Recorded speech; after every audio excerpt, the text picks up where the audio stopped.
1965च्या नंतर आणि 15/10/2024च्या पूर्वी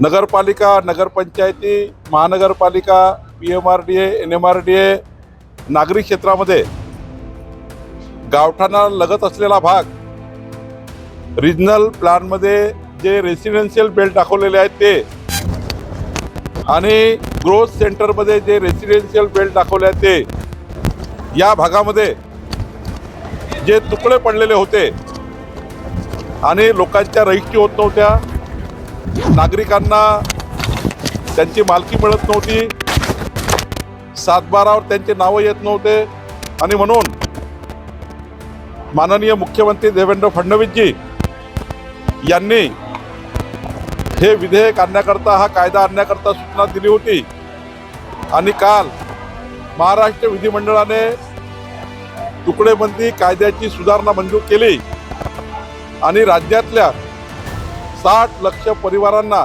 60 लाख प्रॉपर्टी, ज्या छोट्या छोट्या प्रॉपर्टी ज्या 1000 फूट 600 फूट हे जे तुकडे पडलेले आहेत, या छोट्या छोट्या 60 लाख परिवाराचे जे घरं कायदेशीर करण्याचा निर्णय काल आम्ही केला. तुकडेबंदी कायद्यामध्ये सुधारणा आणली आणि 15/10/2024च्या पूर्वी जे जे काही रहिवासी क्षेत्रामध्ये तुकडे पडलेले आहेत त्या सर्वांना आता मान्यता मिळाली आहे.